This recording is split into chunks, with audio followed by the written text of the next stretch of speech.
السلام عليكم ورحمة الله وبركاته. الحمد لله نحمده ونستعينه ونستغفره ونؤمن به ونتوكل عليه ونعوذ بالله من شرور أنفسنا ومن سيئات أعمالنا من يهده الله فلا مضل له ومن يضلل فلا هادي له وأشهد أن لا إله إلا الله وحده لا شريك له وأشهد أن محمدا عبده ورسوله أما بعد. கண்ணியத்திற்குரிய எல்லாம் வல்ல அல்லாஹ் ஜல்ல ஷானஹு தஆலாவின் நல்லடியார்களே, அல்லாஹுடைய பேரருளால் புனிதமிக்க ரமலான் மாதத்தில் நபிமார்களுடைய வரலாறு என்ற தொடர் நிகழ்ச்சியிலே நபிமார்களுடைய வரலாற்றை அறிவதற்கு முன்னால் நபிமார்கள் பற்றிய இலக்கணத்தை, அவர்களுடைய சிறப்பியல்புகளை, குணநலன்களை பற்றி அறிந்து வருகிறோம். அதன் தொடர்ச்சியாக கடைசியாக நாம் அறிந்த விஷயம் என்னவென்றால், இறைவனுடைய தூதர்களாக அனுப்பப்படுகிறவர்கள் இறைவனிடம் வேதத்தை பெற்று மக்களுக்கு தருகிற வேலையை மட்டும் செய்வதில்லை, மாறாக அந்த வேதத்திற்கு விளக்கம் தருகிற பொறுப்பும் அவர்களிடமே வழங்கப்பட்டது. அந்த வேதத்தின்படி வாழ்ந்து காட்டி மக்களை நல்வழிப்படுத்துகிற பொறுப்பும் அவர்களுக்கு வழங்கப்பட்டது என்பதை கடந்த 3 நாட்களாக நாம் அறிந்து வருகிறோம். அதன் தொடர்ச்சியாக இன்னும் சில வசனங்களை, இதே கருத்துக்களை வலியுறுத்துகிற இன்னும் சில வசனங்களை நாம் பார்க்கலாம்.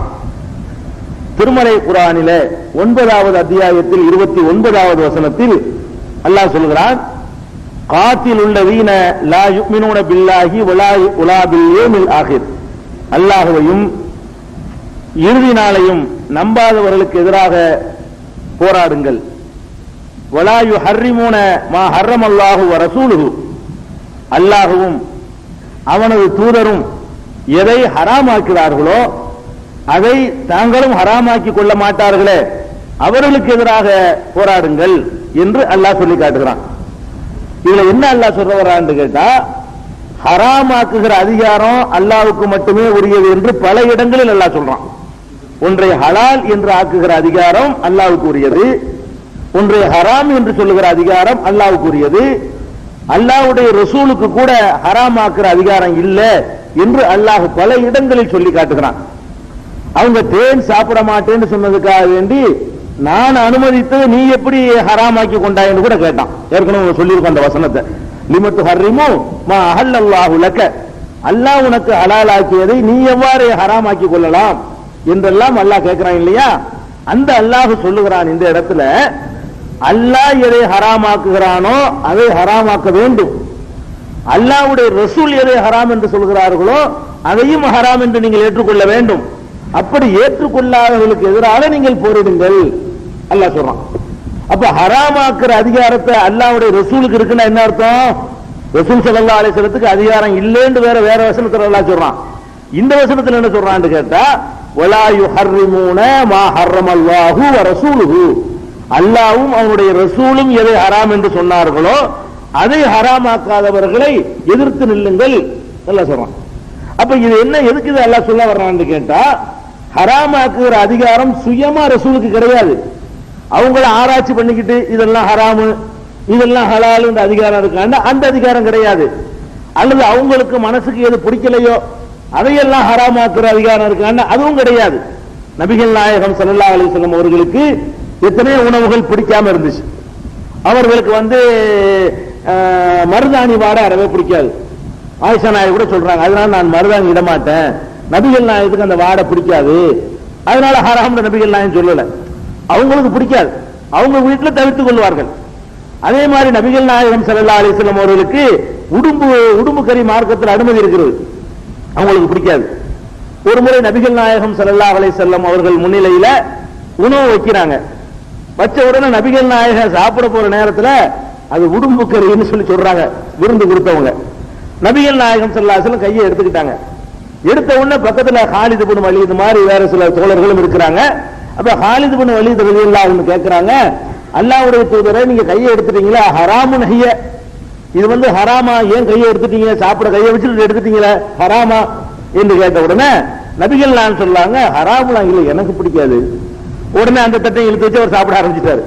ஹாலித் இப்னு வலீத் அப்ப நான் இங்க விடுங்க அப்படி சாப்பிட்டாருன்னு இருக்குது. எதுக்கு சொல்றேன்னா அவங்களுக்கு பிடிக்கலன்னு ஹராமாக்கல பாருங்க. நபிகள் நாயகம் ஸல்லல்லாஹு இயல்புலையே ஒரு உணவு பிடிக்காம இருக்கும், ஒரு கலர் பிடிக்காம இருக்கும், ஒரு ட்ரெஸ் பிடிக்காம இருக்கும், ஒரு வாசனை பிடிக்காம இருக்கும், இப்படி எத்தனையோ பிடிக்காத விஷயங்கள் இருக்கும். அதுக்காக வேண்டியெல்லாம் ஹராம்னு சொல்ல மாட்டாங்க. அப்ப நபிகள் நாயகம் ஸல்லல்லாஹு அலைஹி வஸல்லம் ஹராமாக்குவாங்கடா என்ன அர்த்தம்னு கேட்டா, அல்லாஹ் எதை ஹராம் என்று ஆக்க நினைக்கிறானோ அந்த ஹராம் ஆக்குற விஷயங்களை குர்ஆன் வழியாகவும் சொல்லுவான், இன்னொரு வஹி மூலமா சொல்லுவான். அதான் ரசூல் ஹராம் ஆக்குறது. சுயமா ஆராய்ச்சி பண்ணிட்டு ஹராமாக்குற அதிகாரம் கிடையாது. அது எப்பவும் கிடையாது. நபிகள் நாயகம் ஸல்லல்லாஹு அலைஹி வஸல்லம் ஒன்னு ஹராம்னு சொல்றாங்கன்னு சொன்னா ஒன்னு குர்ஆன்ல அல்லாஹ் ஹராம்னு சொன்னதை வைத்து சொல்லியிருப்பார்கள். அப்படி இல்லாம எதையாவது ஹராம்னு சொல்றாங்கன்னா அல்லாஹ் வேற ஒரு வகி இருக்குதுல்ல, அதுக்கு நிறைய சான்று நம்ம சொல்லி இருக்கிறோம். 3 வகையான வகி இருக்கிறது. 3 வகையும் நபிகள் நாயகம் ஸல்லல்லாஹு அலைஹி வஸல்லம் வந்தது என்று நம்ம சான்றுகளை சொல்லி இருக்கிறோம். அதன் அடிப்படையில் பேசுறதெல்லாம் வகி. அதன் அடிப்படையில் அவங்க என்ன செய்யறாங்க, சிலதை ஹராம் ஆக்குவாங்க, ஹராம் என்று அறிவிப்பாங்க. அந்த வேற ஒரு வகி இருக்கிறது சொல்லுது. அதனால நீங்க பாருங்களேன், நாய் சாப்பிடலாமாங்க? ஒருத்தன் சாப்பிட மாட்டேன்னு சொல்லுவீங்க. ஆனா குர்ஆனை மட்டும் பார்த்தீங்கன்னா சாப்பிடலாம்னு எடுக்கலாம். ஏன் எடுக்கலான்னு கேட்டா, இந்த நாளை தவிர வேறு எதுவும் ஹராமாக்கப்பட்டு எனக்கு அறிவிக்கவே இல்லை என்று ரசூலுல்லாஹி சொல்றான். குல்லா அஜிது ஃபீமா ஊஹிய இலைய முஹர்ரமன் அலா தாயிமன் யதாமுஹு, எனக்கு அறிவிக்கப்பட்ட வகையில ஹராமாக்கப்பட்டதாக நான் காணவே இல்லை. எதை தவிர? ஓட்டப்படுற ரத்தத்தை தவிர, பன்றி இறைச்சியை தவிர, தானாக செத்து போனதை தவிர, அல்லாஹ் அல்லாதவர்களுக்காக நேர்ந்து கொள்ளப்பட்டவை, பூஜிக்கப்பட்டவை தவிர பாக்கி எதுவும் ஹராம் என்று எனக்கு அறிவிக்கப்பட்டதாக நான் காணவில்லை என்று சொல்லுகிறாங்க. அப்படின்னா இந்த 4 தானே. அப்ப பன்றியை திங்கலாம், நாயை திங்கலாம், அது 4க்கு இல்ல கழுதையை திங்க அப்படிலாம் வந்துருது. அதெல்லாம் நம்ம திங்க மாட்டேங்கிறோம். ஏன் திங்க மாட்டேங்கிறோம்? ஏன் உலக முஸ்லிம்கள் எல்லாம் சாப்பிடுறது இல்லைன்னு கேட்டா, அல்லாஹ்வுடைய ரசூல் அதை ஹராமாக்கி இருக்கிறாங்க. ரசூல் சொந்தமா ஆராய்ச்சி பண்ணி ஹராமாக்குனாங்க? கண்டிப்பா ஆராய்ச்சி பண்ணி ஹராமாக்கி இருக்க மாட்டாங்க. அந்த அதிகாரம் கொடுக்கப்படவும் இல்லை. அல்லாஹ் வேறொரு வகையாக அதை அறிவித்திருக்கிறான், அதை சொல்லி இருக்கிறார்கள். அதான் எங்க அந்த அனுமதி இருக்குன்னு அந்த இருக்குது. எங்க அவருக்கு என்ன அனுமதி இருக்கு? அல்லாஹ் 4 சொல்லிட்டானே, மித்த மதல ஹலால் தானே. இந்த 4 தவிர எல்லாம் ஹலால்னு சொல்லணுங்க. இந்த 4 தவிர சாக்கடை தண்ணி அள்ளி குடிக்கலாம்னா குடிக்கலாம். 4 தானே ஹலால், 4 தானே ஹராம்னு இருக்குது. அப்படிதான் எடுத்து, அப்படி அர்த்தம் கிடையாது. அல்லாஹ் ரப்பல் ஆலமீன் என்ன பண்றான்னு கேட்டா 4 விஷயத்தை சொல்றான். அது ஒரு கட்டம். ஊருக்கு சில பேர் அப்படி சொல்றவர்கள் இருக்கிறார்கள். நாயை திங்கலாம் சொல்லக்கூடிய இந்த குர்ஆன் மட்டும் போதும் கூட்டம், குர்ஆன் மட்டும் சொல்லக்கூடிய கூட்டம் 4 தானே இருக்குது. 4 தவிர எல்லாம் ஓகே, ஹலால் தான் அப்படின்னு சொல்லக்கூடியவர்கள் இருக்கிறாங்க. மனுஷனை கூட திங்கலாம் தான். அவங்க கருத்துப்படி பார்த்தா கொல்லத்தானே கூடாது, அவனா செத்து போய் தின்னுக்கிற வேண்டியதான். சொல்லுங்களா? அப்ப அல்லாஹ்வும் ரசூலும் ஹராமாக்குனது இந்த இடத்துல எல்லாம் சொல்றானே, எதுக்கு சொல்றான்னு கேட்டா, இந்த 4 தான் நான் ஹராமாக்கி இருக்கிறேன், இறை தூதர் உங்களுக்கு சிலதை ஹராமாக்குவாரு, அதையும் நீங்கள் தவிர்த்து கொள்ள வேண்டும் என்ற கருத்துப்பட சொல்றான். இதே மாதிரி நபிகள் நாயகம் ஸல்லல்லாஹு அலைஹி வஸல்லம் அவர்களை பற்றி முந்தைய வேதங்களில் சில முன்னறிவிப்புகள் இருக்கின்றன. அது குர்ஆனும் எடுத்து சொல்லுகிறது. அந்த வேதங்களை பற்றி நம்ம சொல்ல வரல, அந்த முன்னறிவிப்புகளை பற்றி குர்ஆனும் என்ன செய்து எடுத்து சொல்லுகிறது. அந்த முன்னறிவிப்புல ஒண்ணு என்னன்னு கேட்டா, 7வது அத்தியாயத்துல ஆராஃப்ல 157வது வசனத்தில் அல்லாஹ் சொல்றான், அல்லதீன யத்தபிஊன ரசூலன் நபியல் உம்மியல்லதி யஜிதூனஹு மக்தூபன் இந்தஹும் பித்தௌராத் வல் இன்ஜீல். தௌராத் வேதத்திலும் இன்ஜீல் வேதத்திலும் இந்த ரசூல், இந்த நபி, இந்த உம்மியை பற்றி எழுதப்பட்டிருப்பதை அவர்கள் காண்கிறார்கள். தௌராத்திலையும் இன்ஜீலையும் இந்த ரசூலை பற்றி, இந்த நபியை பற்றி, இந்த எழுத படிக்க தெரியாதவரை பற்றி எழுதப்பட்ட அவர்கள் வேதத்தில் எழுதப்பட்டிருப்பதை அவர்கள் காண்கிறார்கள். என்ன எழுதப்பட்டிருக்கிறது? யஅமுருஹும் பில் மாரூஃப், நன்மையை இவர் மக்களுக்கு ஏவுவார், யன்ஹாஹும் அனில் முன்கர், தீமையை விட்டு தடுக்குவார், யுஹில்லு லஹும் தய்யிபாத், தூய்மையானவைகளை எல்லாம் ஹலாலாக ஆக்குவார், யுஹர்ரிமு அலைஹிமுல் ஹபாயிஸ், கெட்டவைகளை எல்லாம் அவர்களுக்கு ஹராமாக ஆக்குவார். ஹலாலாக ஆக்குவாரு, ஹராமாக ஆக்குவாரு. அந்த அதிகாரம் பெற்ற ஒருத்தர் வரப்போகிறாரு என்று அவர்கள் வேதத்திலேயே எழுதப்பட்டிருப்பதை காண்கிறார்கள். அல்லாஹ் சொல்லி காட்டுறான். அவங்க வேதத்தில் இருந்தால் அல்லாஹ் ஒரு வார்த்தை தான், அது அல்லாஹ் எடுத்து சொல்லிட்டதுனால. இது கைவரிசை காட்டின வார்த்தையா இருந்தா அல்லாஹ் எடுத்து காட்ட மாட்டான். அல்லாஹ் எப்ப இது அந்த வேதத்திலே இருக்கிறதை எடுத்து காட்டி விட்டானோ அந்த வேதத்தில் உள்ள இந்த சொல்லும் அல்லாஹ் ஒரு சொல்லுதான். அப்ப அல்லாஹ் என்னன்னு எழுதி வச்சுக்கிறான், முந்தைய வேதங்கள்ல முகமது ஒருத்தர் வருவாரு, அவர் கடைசியா வருவாரு, நன்மை ஏவுவாரு, தீமையை தடுக்குவாரு, தீயவைகளை எல்லாம் ஹராம் ஆக்குவாரு, நல்லது எல்லாம் ஹலால் ஆக்குவாரு. அப்ப ஹலால் ஆக்குகிற ஹராம் ஆக்குகிற அதிகாரம் எல்லாம் இருக்குன்னு சொன்னா அப்ப எந்த குர்ஆன்ல 4 தானே இருக்குது. வேற வகையான வகி மூலமாகத்தான் ஹராமாக்க முடியும். குர்ஆன்ல இருக்கிற 4 தான் சொல்லும் பொழுது அப்ப மற்ற எவ்வளவு ஹராமுகள் இருக்கிறத அதுகள் எல்லாம் இவருடைய இன்னொரு வகியின் மூலமாக ஹராமாக்கப்பட்டது. இதை நம்ம விளங்கிக்கிறோம். இதுவும் இன்னொரு வகையான வகி இருக்கிறது என்பதற்கும் அது தேவை என்பதற்கும் சான்றாக இருக்கிறது.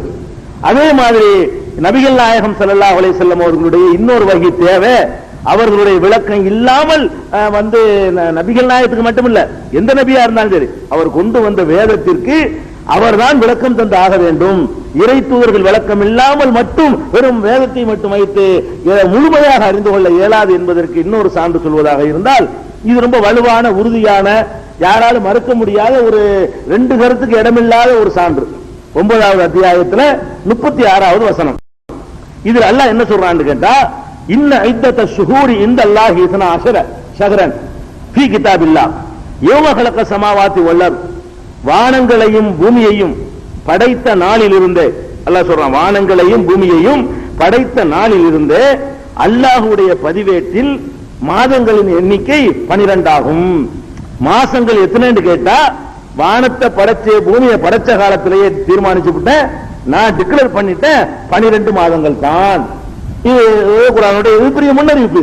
இது பெரிய சயின்ஸ், அது ஒரு விஷயம், பெரிய அறிவியல் இதுல அடங்கி இருக்கிறது. ஏன்னா 12 மாசம்ன்றது நீங்க உங்களுக்கு எல்கேஜி. இந்த 12 மாசங்கிறது கண்டுபிடிச்சது எப்ப கண்டுபிடிச்சா, ஏற்கனவே 10 மாசம் வருஷத்துக்கு, அப்புறம் 7 மாசம், அப்புறம் 8 மாசம்னு சொன்னா, அப்புறமேல 11 ஆக்கி பார்த்தா, இப்ப லாஸ்டா 12 நிக்கிறாங்க. இது 1400 வருஷத்துக்கு முன்னாடியே மாசம் 12 தான் சொல்லிருச்சு. 12 ஒரு, அதாவது பூமி சூரியனை சுற்றி வருவதற்குரிய காலகட்டம் வருஷங்கிறது. பூமி சூரியனை சுற்றுவதற்கு எடுத்துக்கொள்ளக்கூடிய காலகட்டம் ஒரு வருஷம், அதாவது 12 மாதங்கள் தான் என்று 14 நூற்றாண்டுக்கு முன்னாடி சொன்ன ஒரு நூல் திருக்குர்ஆன் மட்டும்தான். ஒரு 300 வருஷத்துக்கு முன்னாடி பேக்கரிசி போனீங்கன்னு சொன்னா 12 மாசம்லாம் ஒத்துக்கிறதுல வரலாம். பலவிதமான காலண்டர்லாம் வந்திருக்கு. அந்த கிரிகோரி அந்த பாதிரியார் வந்தா என்ன செய்யறாரு, 12 மாசத்தை கடைசியை கொண்டு அதான் இன்னைக்கு அமல்படுத்திட்டு இருக்காங்க. அதுக்கு முன்னாடி வரைக்கும் வருஷத்துக்கு 12 மாசங்கிறது கிடையாது. அந்த டாபிக் இல்ல. இப்ப நம்ம பாயிண்ட் என்னன்னு கேட்டா, இது அறிவியலை பேசணும் வச்சுக்கிருவோம். இதுல என்ன எல்லாம் சொல்றான்னு கேட்டா, வானங்களையும் பூமியையும் படைத்த நாள் முதல மாதங்களுடைய எண்ணிக்கை அல்லாஹ்வுடைய பதிவேட்டில் 12, மின்ஹா அர்பஅத்துன் ஹுருமுன், அவற்றில் 4 மாதங்கள் புனிதமானவை அப்படின்னு சொல்றான். ஸாலிக தீனுல் கய்யும், இதுதான் நேரான மார்க்கம். ஃபலா தல்ரிமு ஃபீஹின்ன அன்ஃபுஸக்கும், அந்த மாதங்களில் 4 மாதம் புனிதம் இருக்குல்ல, அந்த மாதங்களில் உங்களுக்கு நீங்களே அநீதி இழைத்துக் கொண்டு விடாதீர்கள், சண்டை கண்ட போட்டுறாதீங்க, யுத்தத்துக்கு போயிடாதீங்கன்னு சொல்ல வர்றான். அப்ப இதுல என்ன பாயிண்ட் என்று கேட்டா, 12 மாசம் இருக்குதுங்கிறது பிரச்சனை இல்லை, அது நமக்கு தெரிஞ்ச விஷயம். 4 மாதங்கள் புனித மாதங்கள் அல்லாஹ் சொல்றான். 4 புனித மாதம். அந்த புனித மாதம் என்ன செய்யணும், அந்த மாதங்களில் நம்ம யுத்தங்கள்லாம் செய்யக்கூடாது. இஸ்லாமிய ஆட்சி இருந்தா மட்டும், ஒரு கவர்மெண்ட் இருந்தா கூட அந்த 4 மாதம் விடுமையானால் யுத்தத்தில் ஈடுபடக்கூடாது. வந்தால் மட்டும்தான் அந்த அரசாங்கம் எழுத்து தற்காப்பு யுத்தம் செய்யலாம், வழிய போய் யுத்தம் செய்யக்கூடாது. இஸ்லாமிய அரசு இருக்குமையானால் அதை கடைபிடிக்க வேண்டிய ஒரு விஷயம். அப்ப இந்த 4 மாதங்கள்ல எந்த யுத்த நடவடிக்கைகளும் இறங்கக்கூடாது என்று அல்லாஹ் சொல்றான். 4 மாதம் எது?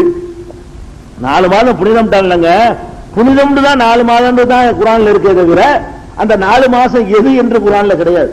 நீங்க தேடி தேடி பார்த்தாலும் கிடையாது. அப்ப புனித மாதம் 4ன்னு குர்ஆன் சொல்லுது, 4 எதுன்னு இல்லைன்னு சொன்னா, அப்ப எதுங்கிற நீ குர்ஆனை கொண்டே விளக்குப்பா. அது மட்டும்தான் நீ சொல்ற. நான் ஒரு இஸ்லாமிய நாட்டை ஆட்சி பண்ணிட்டு இருக்கிறேன், எனக்கு இப்ப சட்டம் தெரிஞ்சாகணும், நான் யுத்தம் செய்யறதா இல்லையா, இந்த மாசம் நான் யுத்தம் செய்யணுமா இல்லையா, எனக்கு 4 மாசம் என்னன்னு தெரிஞ்சாகணும். சட்டங்கள் இருக்குது, சும்மா புனிதம் மொட்டையா சொல்லிட்டு போகல. அதுல நம்ம நடைமுறைப்படுத்த வேண்டிய ஹுக்கும் அதுல சேர்ந்து இருக்கிறது. ஒரு வரலாற்றை சொன்னா கூட தெரியாத தெரியிட்டு பரவாயில்ல, நமக்கு என்ன கேடுன்னு போயிடலாம். அபூ லஹப் நாசமாகட்டும்னா, அபூ லஹப் யாருன்னு கேட்டா, யாராவது ஒருத்தர் இருந்துட்டு போனா உனக்கு என்ன, அமலுக்கு என்ன இருக்குன்னு கேட்பாங்க. அதுகெல்லாம் கூட அபூ லஹப் யாருன்னு குர்ஆன்ல சொன்னாங்க, சொல்ல இயலாது. ஆனால் அதுகெல்லாம் என்ன செய்வாங்க, இதுல சட்டம் என்ன இருக்குன்னு கேட்டுருவாங்க. இதுல சட்டம் இருக்கு. அந்த 4 மாசம் என்னன்னு தெரிஞ்சாதான் நம்ம அந்த 4 மாசத்தில் ஒரு அரசு எப்படி நடக்கணும், முஸ்லிம் அரசு எப்படி நடக்கணும் என்பதை தீர்மானிக்கலாம். 4 மாசம் எது எதுன்னு காட்டவே முடியாது, யாராலையும் காட்ட முடியாது. குர்ஆன்ல இருந்து பாத்தீங்கன்னா 4 மாசம் மட்டும்தான் இருக்கே தவிர எந்த 4 மாசம் குர்ஆனில் இல்லை. அப்ப குர்ஆன்ல இல்லைங்கல ஒரு முடிவுக்கு வரணும். ஒண்ணே ஒண்ணு, இந்த வசனத்தை குர்ஆன்ல காட்ட இல்லைன்னா அவங்களுடைய தீர்ப்பு என்ன? இப்ப குர்ஆன் அது குர்ஆன்ல இருந்து விளங்கணும் இல்லங்க, எல்லாம் விளங்கும் இல்லங்க.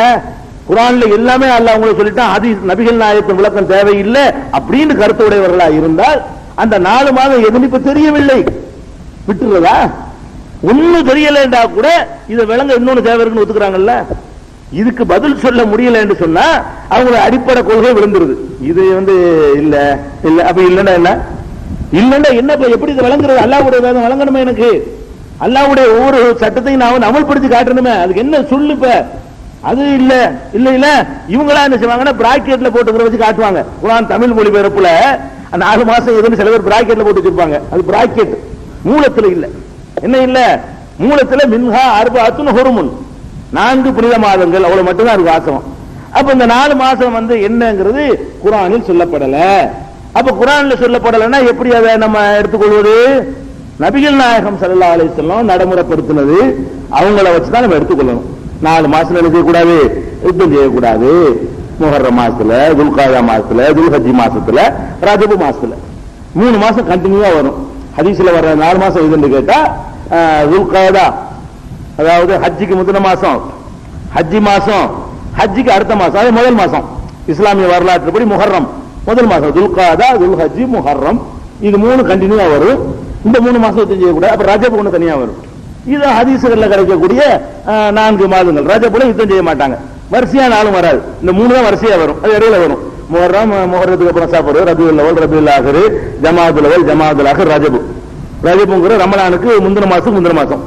ரஜப்ங்கிற இப்ப ரமலான் இருக்கு, ரமலானுக்கு முந்தி ஷாபான், ஷாபானுக்கு முன்னாடி ரஜப். அப்ப அங்க வருது அது. அப்ப என்ன சொல்றோம் கேட்டா, நபிகள் நாயகம் ஸல்லல்லாஹு அலைஹி வஸல்லம் அவர்களுக்கு வழங்கப்பட்ட இந்த குர்ஆனில் 4 மாதங்கள் புனிதமானவை என்று சொல்லப்படுகிறது. அது என்ன என்று தெரிந்து கொள்வதற்கு நபிகள் நாயகத்தினுடைய விளக்கம் இல்லாமல் நமக்கு முடியவில்லை. இப்படித்தான் பல விஷயங்கள். இது ஒரு சாம்பிளுக்கு எடுத்துக்கிற நம்பரை சொல்றதுனால மாட்டிக்கிறாங்க. இதே மாதிரிதான் தொழுகை நிலைநாட்டுங்கள் இருக்கும். எப்படி நிலைநாட்டுறது? யார் சொன்னார் அவர் செஞ்சு காட்டியிருப்பார். நோன்பு வையுங்கள் எப்படி வைக்கிறது? அவர் கொண்டு சொன்னார் நோம்புக்கு சொல்லி அவர் விளக்கி காட்டியிருப்பார். அதன்படி நோன்பு வை. ஜகாத்து கொடுங்கள், அவ்வளவுதான் குர்ஆன்ல இருக்கு. ஆட்டுக்கு எவ்வளவு, மாட்டுக்கு எவ்வளவு, தங்கத்துக்கு எவ்வளவு, ரொக்கத்துக்கு எவ்வளவு, அதுக்கு எவ்வளவு, இதுக்கு எவ்வளவு, விவசாயத்துக்கு எவ்வளவு, எல்லாம் எங்க இருக்காது? குர்ஆன்ல இருக்காது. இல்ல என்ன வேணா அறுவடை நாளில் கொடுத்து விடுங்கள் இருக்கும். அவ்வளவுதான் இருக்கு. விவசாயத்தை பத்தி சொல்றாங்க. எவ்வளவு கொடுக்கிறது? 20ல ஒண்ணா, 10ல ஒண்ணா, எத்தனை பெர்சென்ட்? 10%, 5%? அது எங்க இருந்து எடுக்கிறது? அப்ப இதெல்லாம் அங்க குர்ஆன்ல சொல்லப்படல. குர்ஆன்ல என்ன இருக்கும்னா சட்டங்கள், பொதுவான ரூல்ஸ் சொல்லப்படுமே தவிர அதையெல்லாம் விளக்குறாங்க. 100 குர்ஆன் ஆயிரும். தொழுகையை தொழுங்கள்னு சொல்லி சாட்டானா குர்ஆன் சாட்டா போயிடுது. அந்த தொழுகையுடைய சட்டத்திட்டங்கள்லாம் விளக்க போனோம்னா தொழுகையுடைய புஸ்தகமே ஒரு பெருசா இருக்கு பாருங்களேன், அவ்வளவு ஏறிக்கணும். அந்த அளவுல ஜக்காத்துக்குன்னு ஒரு பெரிய புஸ்தகம் அதுவும் ஏறிக்கணும். ஒரு 200 குர்ஆன் ஆயிரும். குர்ஆன் பயந்து ஓடிக்கணும் ஆளாள். அதுக்காக அல்லாஹ் என்ன பண்றான்னா சாட்டா சொல்லிட்டு செயல்முறை விளக்கத்துக்கு ஆள் அனுப்பி விட்டுறான். எல்லாம் சாட்சாட்டம் தான் இருக்கு குர்ஆன்ல. அதனுடைய விளக்கத்துக்கு ஆள் அனுப்பி நீங்க தடுமாறணும். அது விளக்குறதுக்கு ஒரு ஆள் அனுப்பி இருக்கிறோம், விளக்கம் பாதுகாக்கப்பட்டிருக்கு. அப்படிங்கிற அடிப்படையில் சிந்திச்சு பார்த்தோமே ஆனால் இறை தூதர்களுடைய வேலை வேதத்தை தருவது மட்டுமில்ல, இந்த மாதிரியான வசனங்களுக்கு விளக்கம் தருவதும் அவர்களுடைய வேலை தான். இந்த மாதிரி வசனம் யார் விளக்கம் தருவா? நானா விட்டடிச்சுக்கிறேன் 4 மாசத்துல, அது வழங்கணுமா இல்லையா? அது ஒண்ணு இருக்கு. இது ஒரு பாயிண்ட் ஆச்சா. அடுத்தபடியாக எடுத்துக்கிட்டீங்கன்னு சொன்னா 17வது அத்தியாயத்துல 60வது வசனம், சூரத்துல் இஸ்ரா, பனி இஸ்ராயீல்ல 60வது வசனம். இங்கே அல்லாஹ் என்ன சொல்றான்னு கேட்டா, ஒரு இறை தூதருடைய விளக்கம் வேணும், அதை காட்டுறான். எப்படி காட்டுறான்னு கேட்டா, உமக்கு நாம் சொன்னோம். என்ன சொன்னோம்? இன்ன ரப்பக்க அஹாத பின்னாஸ், மக்கள் எல்லாம் உம்மை சுற்றி வளைத்துக் கொண்டார்கள், மக்கள் எல்லாம் உம்மை சுற்றி வளைத்துக் கொண்டார்கள் என்று நாம் சொன்னதை நினைத்து பார்ப்பீராக. இது ஒன்றும் பிரச்சனை இல்லை. அடுத்து ஒமா ஜஅல்னா ருயத்தல்லதி அரைனாக்க இல்லா ஃபித்னத்தல் லின்னாஸ், உமக்கு ஒரு காட்சியை காட்டினோமே, அதை மக்களுக்கு சோதனைக்காகத்தான் காட்டினோம். என்ன காட்சி காட்டினா என்ன சோதனை? சும்மா என்ன காட்சி அது சொல்லு பார்ப்போம். அல்லாஹ் என்ன சொல்றான்? உமக்கு ஒரு காட்சியை காட்டினோமே, உமக்கு மட்டும் உள்ளதுண்டா கூட நமக்கு தெரியாடி பரவாயில்லைன்றலாம். உமக்கு ஒரு காட்சியை நாம் காட்டினோமே, அது இல்லா ஃபித்னத்தல் லின்னாஸ், மக்களை சோதித்து பார்ப்பதற்காகவே தவிர காட்டவில்லை அப்படிங்கிறான். இப்ப நபிகள் நாயகத்துக்கு என்னத்தை எல்லாம் காட்டியிருக்கிறான், அதை மக்களுக்கு சோதனையாகவும் ஆக்கியிருக்கிறான் அப்படின்னு இருக்குது. மக்களுக்கு சோதனையாக்கின விஷயம் மக்களுக்கு தெரியணுமா இல்லையா? நபிகள் நாயகத்துக்கு மட்டும் பர்சனலா கொடுத்த விஷயமா இருந்தா நமக்கு தெரியாம விட்டு போயிடலாம், அது அவங்களுக்குள்ள விஷயம் அவங்க விளங்கியிருப்பாங்க அப்படின்னு போயிடலாம். அல்லாஹ் என்ன சொல்றான்னு கேட்டா, நாசிந்த மக்களையும் சம்பந்தம் காட்டினது உனக்கு, சோதனை மக்களுக்குங்கிறான். காட்டினதான் உனக்கு மட்டும் பிரத்தியமான காட்டல, உனக்கு காட்டின அது யாருக்கு சோதனை? மக்களுக்கு சோதனை. அரைநாக்க இல்லா ஃபித்னத்தல் லின்னாஸ், உமக்கு காட்டிய காட்சியை மக்களுக்கு ஒரு சோதனையாக நாம் ஆக்கிறோம், சோதனையாகவே தவிர நாம் ஆக்கவில்லை அப்படிங்கிறான். அப்ப அந்த அல்லாஹ் காட்டின காட்சினா என்ன, என்ன சோதனைண்டா என்ன விளக்கையில, குர்ஆன்ல இருந்து விளக்கையில வாயில வந்து விட்டுதான் அடிப்பாங்க. அவங்களுக்கு தோன்றியத இது என்னன்னு விட்டு அடிக்கணும்னா ஆளுக்கு ஒண்ணு சொல்லலாமே, அது அந்த காட்சியா இருக்கு இந்த காட்சியா இருக்குன்னு ஆளுக்கு வாயில வந்து சொல்லலாமே தவிர இது அல்லாஹ் என்னதான் சொல்றாங்கிறது சொல்ல இயலாது. எதை வச்சு சொல்ல இயலாது? நபிகள் நாயகம் ஸல்லல்லாஹு அலைஹி வஸல்லம் அவர்களுக்கு மேராஜில் காட்டிய காட்சியை தான் அல்லாஹ் சொல்றான். மேராஜில் அந்த காட்டின காட்சியை வந்து மக்கள்கிட்ட சொன்ன உடனே நம்பிக்கை கொண்டவர்களே பாதிப்பை கொட்ட முடிச்சுட்டாங்க. நம்ப முடியாதெல்லாம் சொல்ற ஆரம்பிக்கிறாரு. அதான் மக்களுக்கு சோதனை அமைஞ்சு சென்ற காட்சி. அது சூரத்து நஜ்முல அந்த மேராஜை பற்றி எல்லாம் என்ன செய்யறான் சொல்லி காட்டுகிறான். அதை விளங்கிக்குவோம். பாயிண்ட் என்ன தெரியுமா? உமக்கு ஒரு காட்சியை காட்டினோம்னு சொன்னா என்ன காட்சியை காட்டினோம், என்னவா சோதனையா இருந்துச்சு, அதை நம்மால் விளங்கிக் கொள்வதற்கு நபிகள் நாயகம் ஸல்லல்லாஹு அலைஹி வஸல்லம் அவர்களுடைய ஒரு இது தேவைப்படுகிறது, ஒரு விளக்கம் தேவைப்படுகிறது. அதே மாதிரி வந்து இன்னொரு வசனம், இது யஇதுகுமுல்லாஹு இஹ்த தாயிஃபத்தைனி அன்னஹாலக்கும் வதவதுன அன்ன கைர வாத்த ஷௌகத்திலக்கும் அல்லாஹ் சொல்லி காட்டுறான். இது என்ன சொல்றான்னு கேட்டா, அந்த சம்பவத்தை வழங்கிக்கிற இந்த ஆயத்துக்கு அர்த்தம் செய்யறதுக்கு முன்னாடி ஒரு நிகழ்ச்சியை வழங்கிக்கிறோம். நபிகள் நாயகம் ஸல்லல்லாஹு அலைஹி வஸல்லம் வாழ்க்கையில் நடந்த முதல் போர் வந்து பத்ர் போர். நமக்கெல்லாம் தெரியும். இந்த பத்ர் போர் எப்படி நடக்குதுன்னு கேட்டா, எதிர்பாராமல் நடந்த போர் பத்ர் போர். பத்ர் போர் என்று போருக்கு படையெல்லாம் திரட்டல, அது எதிர்பாராமல் நடக்குது. எப்படி எதிர்பாராம நடக்குதுன்னா, நபிகள் நாயகம் ஸல்லல்லாஹு அலைஹி வஸல்லம் மதீனாவுக்கு போன பிறகு அவங்க ஒரு கவர்மெண்ட் நிறுவுறாங்க, ஒரு ஆட்சியை நிறுவிடுறாங்க. அதனுடைய எல்லைகள்லாம் வரையறுத்துறாங்க. இது நம்ம நாடு இது என்று எல்லைகளை வரையறுத்துறாங்க. வரையறுத்த உடனே மக்காவில் உள்ள வணிகர்கள் என்ன செய்யறாங்கன்னு கேட்டா, நபிகள் நாயகத்தினுடைய நாட்டுக்கு எல்லைக்கு உள்ள புகுந்து அவங்க சிரியாவுக்கு வியாபாரத்திற்காக வேண்டி பல பகுதிகளுக்கு போக ஆரம்பிக்கிறாங்க. ஒரு நாட்டினுடைய உள்ள நுழைஞ்சு அதை கடந்து போவதாக இருந்தால், அது நேச நாடாக இருந்தா போகலாம், எதிரி நாடா இருந்தா அனுமதி கேட்கணும். பல சரத்துக்கள்லாம் இருக்கிறது. இவங்க என்ன பண்றாங்க என்று கேட்டா, நம்ம அனுமதி இல்லாமலேயே நம்ம நாட்டுக்குள்ள நுழைஞ்சு உள்ள போயிட்டு இருக்கிறாங்க. வியாபார கூட்டம் நம்ம விட்டோம்னா வேற என்னைக்காவது யுத்தத்துக்கு பழகிட்டு தான் என்ன செய்யறது, அப்படி விடக்கூடாதுன்னு சொல்லிட்டு ஒரு தடவை அவங்களுக்கு மெசேஜ் வந்துருச்சு. அபூ சுஃபியான் தலைமையில இந்த மாதிரி ஒரு வியாபார கூட்டம் நம்ம நாட்டு எல்லையில புகுந்து போய் கொண்டிருக்கிறது அப்படின்ற உடனே நபிகள் நாயகம் ஸல்லல்லாஹு அலைஹி வஸல்லம் வழி மறிக்கிறாங்க. அதை வந்து மறிக்கணும், விடக்கூடாது, அவங்க எச்சரிக்கை பண்ணணும். நாம அந்த மாதிரி கண்டவன்லாம் உள்ள நுழையிற அளவுக்கு நாடு இருக்கக்கூடாது. எதிரிகளை சுத்தி சம்பாரிச்சு வச்சிருக்காங்க இல்லையா, அப்ப நாட்டை பாதுகாக்கணும். அதுக்காக இந்த வணிக கூட்டத்தை வழிமறிச்சு பறிமுதல் பண்ணுவதற்காக வேண்டி அப்படித்தானே செய்வாங்க. நம்ம டியூட்டி கட்டாம கடை கொண்டு இந்தியாக்காரன் கொண்டு வர சாமானே டியூட்டி போட்டு பறிமுதல் பண்ணி வச்சுக்கிறாங்க கவர்மெண்ட்ல. இந்த நாட்டுக்காரனே ஒரு கொண்டு வர்ற ஜாமா வந்து நம்ம நாட்டு சட்டத்துக்கு ஏதாவது இடைஞ்சலா இருந்துச்சுன்னா என்ன செய்யறாங்க, அதை கவர்மெண்ட் பறிமுதல் பண்ணிக்கிறது. இன்னொரு நாட்டுக்காரன் வந்து உள்ள கொண்டு வந்தா பறிமுதல் பண்றவனு குற்றம் கிடையாது. ஒழுங்காவது எல்லா நாடும் செய்யறதுதான், பெரிய பயங்கரமா எடுத்துக்கிற தேவையில்லை. பறிமுதல் பண்ணுவதற்காக வேண்டி நபிகள் நாயகம் ஸல்லல்லாஹு அலைஹி வஸல்லம் செய்யறாங்க. அவன் நம்ம நாட்டுக்குள்ள நுழைஞ்சு ஒரு படை போய்கிட்டு இருக்கிறது, வியாபார கூட்டமா இருந்தாலும் அனுமதிக்க முடியாது. அது யாரு, எந்த கூட்டம்? நம்மளை ஊர் விட்டு விரட்டினவன், நம்ம சொத்துக்கள் எல்லாம் பறிச்சுக்கிட்டவன், பல விதத்தில் நமக்கு இடைஞ்சல் தந்துகிட்டு இருக்கிறவன், அவன் வந்து எவ்வளவு தைரியமா வந்து உள்ள வந்து நுழைஞ்சு வர்றான், இப்படி மறிக்கணும்னு சொல்லிட்டு நபிகள் நாயகம் ஸல்லல்லாஹு அலைஹி வஸல்லம் தலைமை தாங்கி போறாங்க. ஆள் அனுப்புறதுலாம் கிடையாது, அவங்களதான் போவாங்க. அவங்களே தலைமை தாங்கி என்ன செய்யறாங்க, போறாங்க. போனா இந்த நபிகள் நாயகம் ஸல்லல்லாஹு அலைஹி வஸல்லம் புறப்பட்ட செய்தி அங்க கிடைச்சிருது, மக்காவில் உள்ளவர்களுக்கு கிடைக்கிறது. ஆஹா, நம்ம வணிக கூட்டத்தை காப்பாத்தி ஆகணுமே அப்படிங்கிறதுக்காக என்ன பண்றாங்க, அவங்க ஒரு படை விரட்டிட்டு வர்றாங்க, மக்காவை நோக்கி படை விரட்டிட்டு வர்றாங்க. அந்த நபிகள் நாயகம் ஸல்லல்லாஹு அலைஹி வஸல்லம் வந்து இந்த வணிக கூட்டத்தை விட்டுட்டாங்கன்னா ரிட்டர்ன் ஆயிடுவாங்க. வணிக கூட்டத்தை அட்டாக் பண்ணா திருப்பி அட்டாக் பண்ணணும் அப்படிங்கிற மாதிரி ஒரு எண்ணத்துல வந்து கொண்டிருக்கிறார்கள். அப்ப அல்லாஹ் என்ன பண்றான்னு கேட்டா, ரெண்டு கூட்டத்தை சந்திக்க போறாங்க. இப்ப ஒண்ணு இப்படி வருது, ஒண்ணு அப்படி போய்கிட்டு இருக்கு. ஒண்ணு எதிரிகள் யுத்தத்துக்குன்னு வர்றாங்க, இன்னொன்னு வந்து வணிக கூட்டம் போய் கொண்டிருக்கிறது. இந்த ரெண்டில் ஒன்று உங்களுக்கு கண்டிப்பா கிடைக்கும் அப்படின்னு என்ன செய்யறான், அல்லாஹ் வாக்குறுதி கொடுக்குறான். வாக்குறுதி கொடுத்த உடனே அப்ப நபிகள் நாயகம் மசூரா பண்றாங்க சஹாபாக்கள்கிட்ட, தோழர்களே, அல்லாஹ் வாக்குறுதி வந்திருக்கிறான், அதை நீங்கள் எதிர்த்து நின்று பறிமுதல் செய்ய போனாலும் வெற்றி உங்களுக்கு இருக்கிறது, இதை எதிர்த்தாலும் வெற்றி இருக்கிறது. அல்லாஹ் வாக்குறுதி தந்து விட்டான். அதனால நம்ம படை பலத்தோட வர்றாங்களே பயப்படாதீங்க, இதை எதிர்கொண்டாலும் உங்களுக்கு வெற்றி கிடைக்கும், பயப்படாதீங்க, எதை நீங்க தேர்ந்தெடுக்கிறீங்க அப்படின்னு கேட்கும் பொழுது எல்லாரும் அதைத்தான் தேர்ந்தெடுக்குது முக்காவாசி பேர். ஏன்னு கேட்டா அது வியாபார கூட்டம், யுத்தம் செய்ய தேவையில்லை, அழிக்கிட்டு வந்துடுறது, பரிபல் பண்ற வேலை, பெரிய ரிஸ்க் கிடையாது. யுத்தங்கிறது வந்து ரிஸ்கான வேலை, இதுல ஒண்ணு கிடைக்கவும் செய்யாது, இழப்பு தான் ஏற்படும், ரத்தம் சிந்த வேண்டி வரும். அதை விரும்புறாங்க.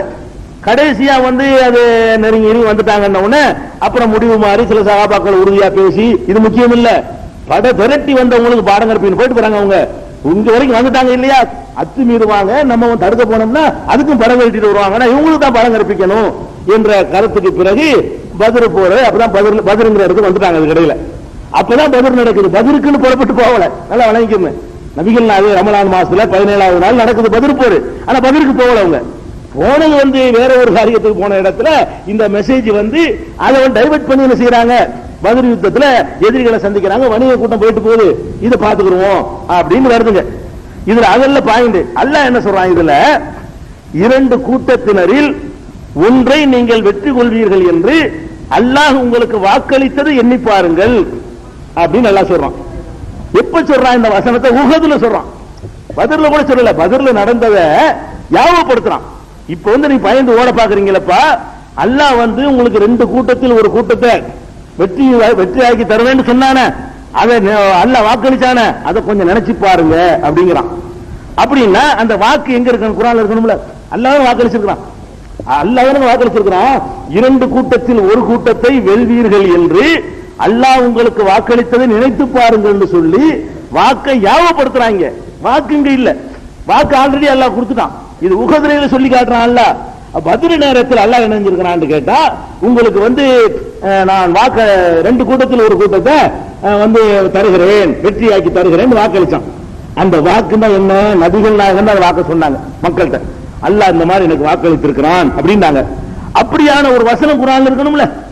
குர்ஆன் மட்டும்தான் இறை தூதர்களுக்கு வர்ற இறை செய்தின்னு சொன்னா, குர்ஆனை தவிர வேற இறை செய்தியே வராது என்று சொன்னால் அப்ப என்ன இருக்குன்னு, இந்த ரெண்டு கூட்டத்தில் ஒரு கூட்டத்தை வெல்வீர்கள் அப்படின்னு ஒரு வசனம் குர்ஆன்ல இருக்கணும். இல்ல, இந்த ரெண்டு கூட்டத்தில் நீங்க ஒண்ணு ஜெயிக்கத்தான் போறீங்க, நான் வாக்கு தருகிறேன் அப்படின்னு குர்ஆன்ல இருக்கணும். இல்ல, குர்ஆன்ல இல்லாத ஒரு வாக்குறுதிய நான் கொடுத்த வாக்குறுதி நல்லா சொல்றான். குர்ஆன்ல இல்ல அந்த வாக்குறுதி. அல்லாஹ்வுடைய ரசூல் தான் வாக்குறுதி கொடுத்தார்கள், அல்லாஹ்வுடைய வாக்குறுதியை எடுத்து சொன்னார்கள். குர்ஆனில் இல்ல, அல்லாஹ் வாக்குறுதி தந்தான் என்று சொன்னது யாரு? நபிகள் நாயகம் ஸல்லல்லாஹு அலைஹி வஸல்லம் தான் மக்கள்கிட்ட சொன்னாங்க. நபிகள் நாயகம் ஸல்லல்லாஹு அலைஹி வஸல்லம் சொன்ன அந்த வாக்குறுதி நான் கொடுத்த வாக்குறுதி. அப்ப எப்படி கொடுத்தான் அந்த வாக்குறுதிய? குர்ஆன்ல இல்ல. எப்படி அந்த வாக்குறுதியை கொடுத்தான்? இன்னொரு வகையின் மூலமா கொடுத்தான். அந்த நம்பரை மட்டும் எழுதாம விட்டுட்டேன், இங்க பார்த்து சொல்லிக்கிறேன். இது யஇதுகுமுல்லாஹு இஹ்த தாயிஃபத்தைன் அன்னஹாலக்கும், எல்லாத்தையும் குறி நம்பர் குறிக்காம விட்டேன். இந்த ஆயத்துக்கு சொன்ன ஆயத்துக்கு விளங்குதா? முடிச்சவங்க சொல்ற நம்பரை. இது வந்து இந்த வசனத்தில் அல்லாஹ் என்ன செய்யறான், அப்ப வாக்களிச்சுட்டு ஒரு கூட்டத்தை வெற்றியாக்கி தர்றான், வெற்றியாக்கி தரது ஞாபகப்படுத்துறான். அப்ப குர்ஆன் அல்லாம இன்னொரு வகையிலையும் இறை தூதர்களுக்கு செய்தி கிடைக்கும் விளங்குதா இல்லையா?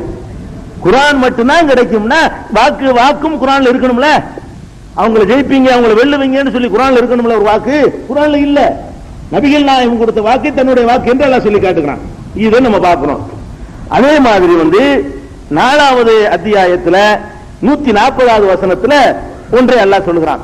என்ன சொல்றான்னு கேட்டா, வகத் நஸல அலைக்கும் ஃபில் கிதாபி அன் இதா சமயத்தும் ஆயாத்தில்லாஹி யுக்ஃபர் பிஹா, அல்லாஹ்வுடைய வசனங்கள் நிராகரிக்கப்படுவதை நீங்கள் செவியுற்றால். ஒரு இடத்துல நிக்கிறீங்க, அல்லாஹ்வுடைய வசனத்தை நிராகரிக்கிறான், அப்படி ஒரு வார்த்தை நீங்க செவியிட வேண்டிய நிலை ஏற்படுது. அப்படி ஒரு சபையை நீங்கள் கண்டால், அல்லாஹ்வுடைய வசனங்கள் பரிகாசம் செய்யப்படுகிற ஒரு சபையை நீங்கள் செவியுற்றால், அவர்களோடு நீங்கள் அமராதீர்கள். சண்டை போட்டு கலவரமாய் போயிடும். அல்லாஹ்வுடைய வசனங்களை நிராகரிக்கிற ஒரு சபையிலும், அல்லாஹ்வுடைய வசனங்கள் கேலி செய்யப்படுகிற ஒரு சபையிலும் நீங்கள் இருக்க நேர்ந்தால், அப்படியான சில வார்த்தைகளை செவியுற்றால், ஃபலா தகுதுமாகும், அவர்களோடு அமராதீர்கள். ஹத்தா யகூலு ஃபீ ஹதீஸின் கைரிஹி, வேறொரு பேச்சிலே மற்றொரு செய்தியிலே அவர்கள் மூழ்கிற வரை என்ன செய்யாதீங்க, அப்படி செய்யாதீர்கள் அப்படின்னு அல்லாஹ் சொல்லி காட்டுறான். என்ன செய்யாதீர்கள் என்று உங்களுக்கு இந்த வேதத்திலேயே அருளப்பட்டிருக்கிறது அப்படிங்கிறான். இப்பதான் அருளப்படுது. அதாவது அல்லாஹ் என்ன சொல்றான்னு கேட்டா, அல்லாஹ்வுடைய வசனங்கள் நிராகரிக்கப்பட்டு அல்லாஹ்வுடைய வசனங்கள் கேலி செய்யப்படும் சபையாக இருந்தால் அங்கே அமரக்கூடாது என்று இவ்வேதத்தில் உங்களுக்கு அல்லாஹ் அருளி இருக்கிறான் அப்படின்னா அப்படி ஒரு வசனம் ஏற்கனவே இருக்கணும்ல. இப்படி ஒரு வசனம் குர்ஆன்ல இல்ல. இவ்வேதத்தில் அருளி இருக்கிறான் நபிகள் நாயகம் ஸல்லல்லாஹு அலைஹி வஸல்லம் சொல்லி வச்சிருந்தாங்க. அவங்க கொடுத்த விளக்கத்தை அல்லாஹ் என்ன செய்யறான்னா வேதத்தில் உள்ளதுங்கிறான். இந்த மாதிரி ஒண்ணு இருக்கிறதுன்னு அல்லாஹ் சொல்லி காட்டுறான். இப்படி ஒரு வசனம் இருக்கிறதுன்னு சொல்லி அல்லாஹ் சொல்றான். அப்படி ஒரு வசனம் இல்ல இல்ல இதே வார்த்தையை கொண்ட வசனங்கள் இல்ல. அப்ப இதுவும் நபிகள் நாயகம் ஸல்லல்லாஹு அலைஹி வஸல்லம் அவர்களுக்கு இன்னொரு வகையான வஹி இருக்கிறது என்பதற்கு சான்றாக இருக்கிறது. அதே மாதிரி நபிகள் நாயகம் ஸல்லல்லாஹு அலைஹி வஸல்லம் அவங்களுக்கு குடும்ப சம்பந்தப்பட்ட விவகாரம் இது. குடும்ப சம்பந்தப்பட்ட விவகாரத்தில் நபிகள் நாயகம் ஸல்லல்லாஹு அலைஹி வஸல்லம் என்ன பண்றாங்க, தன்னுடைய மனைவியிடத்தில் ஒரு செய்தியை சொல்கிறார்கள். மனைவியிடத்தில் ரகசியமாக சொல்கிறார்கள். ரகசியமா நீ மட்டும் வச்சுக்க யாருக்கும் சொல்லக்கூடாது என்று மனைவியிடத்தில் ஒரு செய்தி சொல்லுறாங்க. அந்த அம்மா என்ன பண்ணுதுன்னு கேட்டா வெளிப்படுத்திருச்சு. தனக்கு மட்டும் ரகசியமா சொன்னதை நெஞ்சிருச்சு வெளிப்படுத்திருச்சு. அந்த அம்மா வெளிப்படுத்தின விஷயத்தை நபிகள் நாயகம் ஸல்லல்லாஹு அலைஹி வஸல்லம் தெரிஞ்சு போச்சு. தெரிஞ்சவன கேட்கிறாங்க, இது மாதிரி நீ உன்கிட்ட சொல்லக்கூடாதுன்னு சொன்ன, நீ சொல்லிவிட்டிய அப்படின்னு கேட்கிறாங்க. அப்ப அந்த அம்மா கேட்கிறாங்க, இது நான் சொல்றது உங்களுக்கு எப்படி தெரியும்? மண் நம்பாக்காதா, இது யார் உங்களுக்கு சொன்னா? நீங்க சொன்ன செய்தியை நான் வேற ஆள்கிட்ட சொல்லிட்டேங்கிற செய்தியை உங்களுக்கு சொன்னது யாருன்னு அந்த அம்மா கேட்குது, ஆதாரம் கேட்குது. அப்ப நபிகள் நாயகம் ஸல்லல்லாஹு அலைஹி வஸல்லம் சொல்றாங்க, நப்பஅனில் அலீமுல் கபீர், யாவற்றையும் அறிந்தவன், உள்ளத்தில் உள்ளதையும் அறிந்தவன் இருக்கிறானே அவன் தான் எனக்கு சொன்னான். யார் மனுஷன்லாம் சொல்லல, உங்ககிட்ட சொன்ன ஒரு செய்தியை நீ வேற ஒரு ஆள்கிட்ட போய் சொல்லி இருக்கிற அப்படிங்கிறத அல்லாஹ் சொல்லும் பொழுது குர்ஆன்ல வருது, கதை இல்ல. குர்ஆன்ல அல்லாஹ் சொல்றான், நபி அவர்கள் மனைவி இடத்திலே ஒரு செய்தியை ரகசியமாக கூறினார்கள். அவரோ அந்த செய்தியை வெளிப்படுத்தி விட்டார். வெளிப்படுத்திய உடனே நபிகள் நாயகம் ஸல்லல்லாஹு அலைஹி வஸல்லம் அவர்களுக்கு தெரிந்து அதை பற்றி அவரிடத்தில் கேட்கிறார்கள். அந்த அம்மா கேட்குது, உங்களுக்கு சொன்னது யார் என்று சொல்லி, என் இறைவன் தான் எனக்கு சொன்னான். 66 அத்தியாயத்தில் 3வது வசனம். நான் என்ன கேட்கிறேன், இந்த அம்மா இன்னார்த்த சொன்னுச்சு அல்லாஹ் வேற சொன்னான். அல்லாஹ் சொன்னா எங்க இருக்கணும்? குர்ஆன் இருக்கணும்ல. அவங்க வாதப்படி குர்ஆன் மட்டும்தான் அல்லாஹ் கிட்ட இருந்து வந்துச்சுன்னு சொன்னா, அல்லாஹ் சொல்றாருன்னா அந்த செய்தி குர்ஆன்ல இருக்கணும். அது குர்ஆன் மட்டும்தான் அல்லாஹ் இருந்து வரும், வேற செய்தி வராதுல. அவங்க வாதம் அப்படித்தானே சிலருடைய வாதம். அல்லாஹ்விடமிருந்து குர்ஆன் மட்டும்தான் வரும், வேறு வகையான வஹியோ வேறு விதமான செய்தியோ இறை தூதர்களுக்கு வராது, கிடைக்காது என்று வாதிட்டார்களேயானால், எனக்கு அல்லாஹ் தான் சொன்னான் ரசூலுல்லாஹ் சொன்னாங்க இல்லையா? அப்ப குர்ஆன்ல அல்லாஹ் சொல்லிருக்கணும், நபியே உன் மனைவி அம்பலப்படுத்தி விட்டார் அப்படின்னு ஒரு வசனம் இருக்கணும். அப்பதான் நபிகளால் தெரிய முடியும். உன்னுடைய மனைவி இந்த செய்தியை 4 பேருக்கு சொல்லிவிட்டார்னு குர்ஆன்ல எந்த வசனமும் இல்லை. ஆனால் நபிகள்லாம் என்ன சொல்றாங்க, நப்பஅனி அல் அலீமு அல் கபீர், எனக்கு இறைவன் எனக்கு சொல்லி தந்து விட்டான் அப்படின்றாங்க. அப்படின்னு குர்ஆன்ல இருக்குது. இறைவன் எனக்கு சொல்லி தந்தான் என்று குர்ஆன்ல இருக்குது. அப்ப சொல்லி தந்த அந்த வாசனை குர்ஆன்ல இல்ல, ஏதோ ஒரு வகையில் அல்லாஹ் சொல்லி கொடுத்திருக்கான். குர்ஆன் வழியா இல்லாம, ஜிப்ரீல் வழியா இல்லாம. அப்ப நபிமார்களுடைய இதயங்களில குர்ஆன் ஜிப்ரீல் வானவர் வழியாக வர்ற செய்தி அல்லாமல் அவனா நேரடியாக போடுகிற செய்திகளும் உள்ளன. அதுதான் நான் சொல்ல வர்றேன். ஒரு குர்ஆன் மட்டும்தான் வஹி மட்டும், வஹியை தான் ஏத்துக்கிறேன். வஹி அது மட்டும் உங்களுக்கு யார் சொன்னா? வஹி என்பது குர்ஆன் மட்டும் என்று உங்களுக்கு சொன்னது யாரு? குர்ஆன் அல்லாத இன்னொரு வஹி இருக்கிறது என்பதற்கு இந்த வசனமும் சான்றாக இருக்கிறது. அதே மாதிரி அல்லாஹ் என்ன செய்யறான்னு கேட்டா 89வது அத்தியாயத்துல 3வது வசனத்துல வல் ஃபஜ்ரி வலயாலின் அஷ்ரின், ஃபஜ்ரின் மீது ஆணையாக, ஃபஜ்ர்னா தெரியும் தொழுகை ஒரு நேரம் தெரியும். 10 இரவுகள் மீது ஆணையாக, எந்த 10 இரவு? 10 இரவின் மீது ஆணையாக எந்த 10 இரவுன்னா 365 நாள் இருக்கு, 355 நாள் இருக்குது. எந்த 10 இரவு யாருக்கும் சொல்ல இயலாது. ஆனா இதுல என்ன சட்டம் இருக்குன்னு வேணா காட்டுவாங்க, ஏதோ ஒரு 10 இரவு வந்துட்டு போய் அமலுக்கு இருக்குன்னு வேணா காப்பாங்க. இருந்தாலும் 10 இரவு என்னன்னு விளக்கம் தெரிந்து கொள்வதாக இருந்தால் அல்லாஹ்வுடைய ரசூல் சொன்னாதான் தெரிய முடியும். அல்லாஹ்வுடைய ரசூல் சொன்னாதான் தெரிஞ்சு கொள்ள முடியும். துல்ஹஜ்ஜுடைய அந்த 10 நாட்களும் சிறப்புக்குரிய நாட்கள் சொன்னதை வச்சு அதன் மீது அல்லாஹ் சத்தியம் செய்கிறான்னு தெரிந்து கொள்வதற்கு நபிகள் நாயகத்தினுடைய விளக்கம் தேவை இருக்கிறது. இது ஒண்ணாச்சு. அதுக்கப்புறம் நபிமார்களை பற்றி அல்லாஹ் சொல்லக்கூடிய நேரத்தில் ஒவ்வொரு நபிக்கும் இந்த வேதத்தை கொடுத்தாங்க இல்லையா, அந்த வேதத்தோட சேர்த்து வேற வேற வார்த்தைகளையும் சேர்த்து இணைச்சு சொல்றான். கிதாபையும் இதையும் கொடுத்தோம், கிதாபையும் அதையும் கொடுத்தோம், கிதாபையும் அதையும் கொடுத்தோம். ஹிக்மத்தை சொல்லலாம், ஏற்கனவே சொல்லியாச்சு. ஹிக்மத்தை கொடுத்தோம், ஹுக்கும கொடுத்தோம்னு சொல்லியாச்சு. அது அல்லாமல் கிதாபு ஹிக்மத்து ஹுக்கும மாதிரியே வேற வேற வார்த்தைகளை பயன்படுத்தி அல்லாஹ் சொல்றான் பாருங்க. இது ஒரு வெயிட்டான வசனம். 40வது அத்தியாயம் காஃபிர். 70வது வசனம், அல்லதீன கஸ்ஸபூ பில் கிதாபி, யார் இவ்வேதத்தை நிராகரிக்கிறார்களோ, வேதத்தை நிராகரிக்கிறார்களோ, வபிமா அர்சல்னா பிஹி ருசுலனா, எதை கொடுத்து நம்முடைய தூதர்களை அனுப்பினோமோ அதையும் நிராகரிக்கிறார்களோ, வேதத்தை நிராகரிக்கிறார்களோ. வேதத்தை நிராகரிச்சா இல்ல, நிராகரிக்கல, வேதம் மட்டும் நல்லா கொடுத்தான், அப்புறம் என்ன வேதத்தை மட்டும் நல்லா கொடுத்திருந்தான்னு சொன்னா வேதத்தை நிராகரிக்கிறார்கள் முடிஞ்சு போச்சு. அல்லாஹ் என்ன சொல்றான்னு கேட்டா, யார் வேதத்தையும் நிராகரிக்கிறார்களோ, மேலும் வபிமா அர்சல்னா பிஹி ருசுலனா, நமது தூதர்களுக்கு எதையெல்லாம் கொடுத்து அனுப்பினோமோ அதையும் நிராகரிக்கிறார்களோ, ஃபஸௌஃப யஅலமூன், விளைவை பின்னர் அறிந்து கொள்வார்கள் அப்படின்னு அல்லாஹ் சொல்றான். பாயிண்ட் என்ன தெரியுமா? அல்லாஹ் கொடுத்து அனுப்புனேன்னு சொல்றானே, வேதத்தையும் கொடுத்து அனுப்புன, எதை கொடுத்து அனுப்ப வேண்டுமோ அதையும் கொடுத்து அனுப்புனேங்கிறான். எதை கொடுத்து அனுப்ப வேண்டுமோ, இது அந்த வார்த்தை வேஸ்டா? அல்லாஹ்ட்ட ஒரு சொல்லு ஒரு எழுத்து வேஸ்ட் பண்ணுவானா? அல்லாஹ் வேதத்தை மட்டும் அல்லாஹ் கொடுத்திருக்கும் போது வேற ஒண்ணுமே கொடுக்கல இருந்தால் இது வேஸ்ட். இந்த வார்த்தை அல்லாஹ் சொல்ல மாட்டான். வேதத்தோடு சேர்த்து இன்னொன்றையும் கொடுத்து அனுப்பி இருக்கிறான் தூதர்களுக்கு. அதான் விளக்கம்ங்கிறோம், அதான் ஹதீஸ்ங்கிறோம், அதான் ஹிக்மத்துங்கிறோம், அதான் ஹுக்கும்ங்கிறோம், அதாவது வழங்குது. அதே மாதிரி 42வது அத்தியாயத்துல 17வது வசனத்துல அல்லாஹ் சொல்லி காட்டுகிறான், அல்லாஹுல்லதி அன்ஸலல் கிதாப், அல்லாஹுதான் இந்த வேதத்தை இறக்கினான், பில் ஹக்கி, சத்தியத்துடன் இறக்கினான், ஒல் மீசான், நன்மை தீமை எடை போடும் தராசையும் இறக்கினான், மீசானையும் இறக்கினேங்கிறான். இந்த மீசான் தான் நம்ம பொருளை இறக்கிற போடுற தராசுன்னு விளங்கிட முடியாது. ஏன்னு கேட்டா அதை இறை தூதர்கள் கூட சம்பந்தப்படுத்த வேண்டியது, அது பொதுவாக அது உள்ளது. அப்ப அல்லாஹ் வேதத்தை இறக்கினான், மீசானையும் இறக்கினேங்கிறான். மீசான என்ன?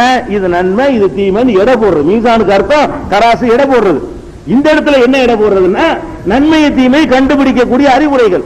அந்த மீசானையும் இறக்கணும்னு சொல்றான். தூதர்களுக்கு கித்தாபையும் இறக்கணும், மீசானை இறக்கணும், ரெண்டை வச்சுதான் அவங்க பிரச்சாரம் பண்ணாங்க அப்படின்னு சொல்றான். 5வது அத்தியாயத்துல இந்த மீசானை இறக்கணும்ங்கிறது இதுல கூட உங்களுக்கு 42:17 விட 57:25 இன்னும் கொஞ்சம் வெயிட்டாவே இருக்குது. எப்படி இருக்குன்னு கேட்டா, லக்கத் அர்சல்னா ருசுலனா பில் பையினாத், நமது தூதர்களை தெளிவான அத்தாட்சிகளோடு அற்புதங்களோடு அனுப்பினோம். அன்சல்னா மாஹுமுல் கிதாப், அவர்களோடு கிதாபையும் ஒல் மீசான், மீசானையும் இறக்கினோம்.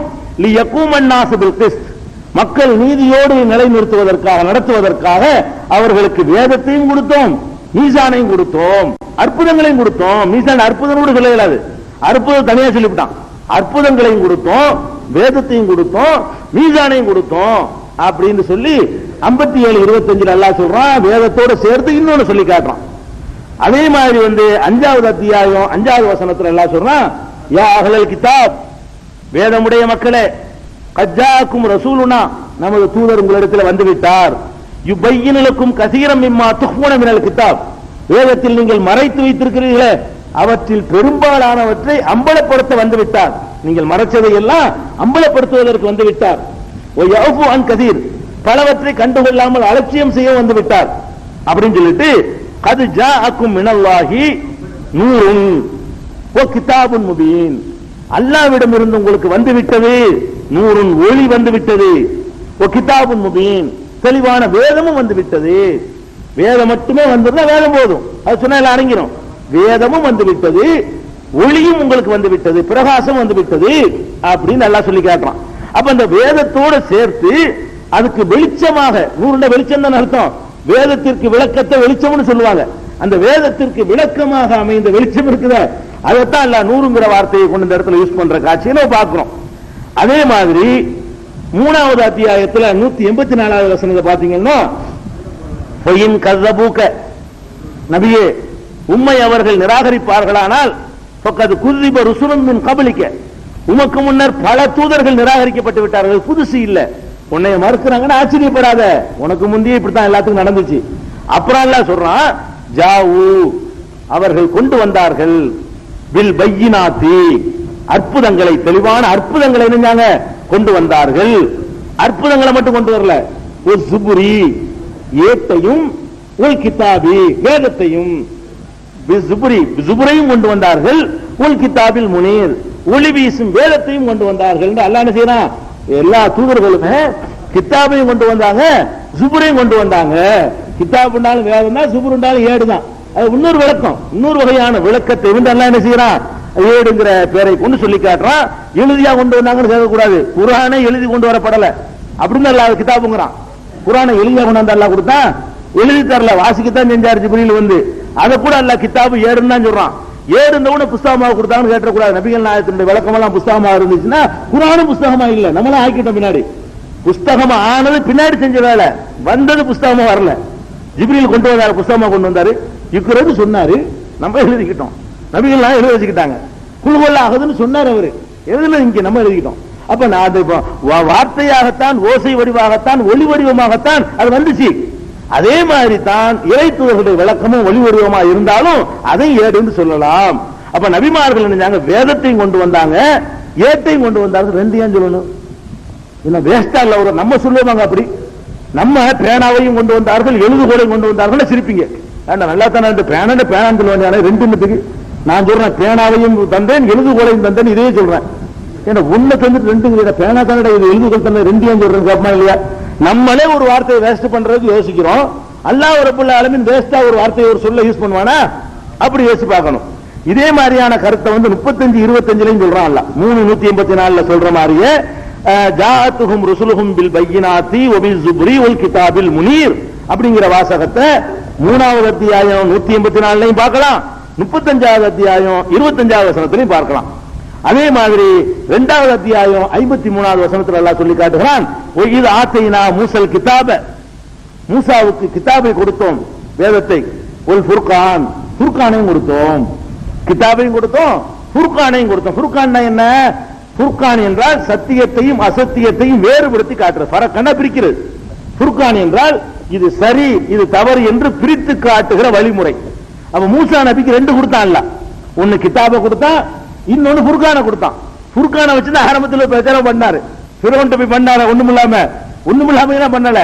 ஃபுர்கான் இன்னொரு சத்தியத்தையும் அசத்தியத்தையும் பிரித்து காட்டக்கூடிய சித்தாந்தம், வழிகாட்டுதல், கொள்கை, கோட்பாடு, அதைத்தான் ஃபுர்கானுங்கிறான்.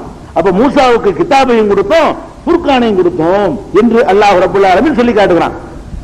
இதுகளெல்லாம் பார்க்கக்கூடிய நேரத்தில் இறை தூதர்கள் வந்து வெறுமனே வேதத்தை மட்டும் கொண்டு வர மாட்டார்கள்.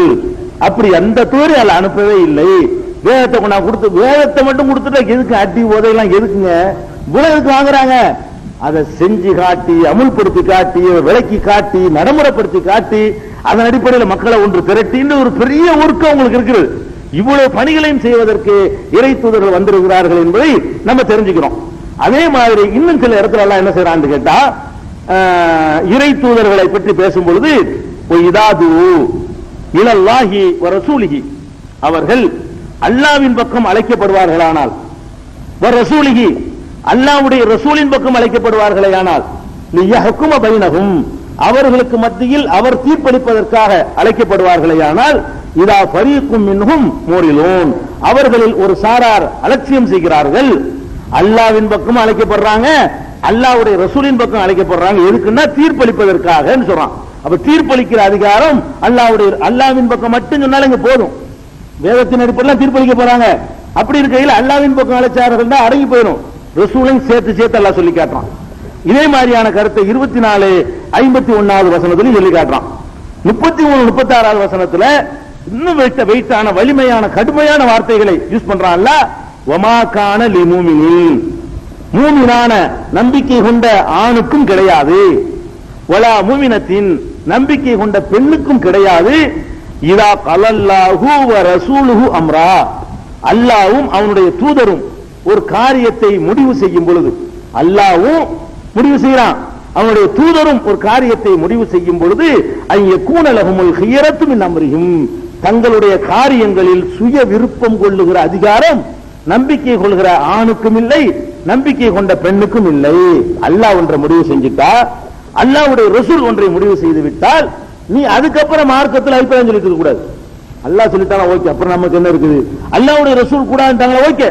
இப்படித்தான் இறை நம்பிக்கையாளர்கள் நடந்து கொள்ள வேண்டும் என்று அல்லாஹ் சொல்றாங்க. முடிவெடுத்தல் என்ற அதிகாரத்தை ரெண்டு பக்கம் கொடுக்கணும். அல்லாஹ்வும் முடிவு செய்வான், அல்லாஹ்வுடைய ரசூலும் முடிவு செய்வார்கள் அப்படின்னு சொல்லி காட்டுறான்.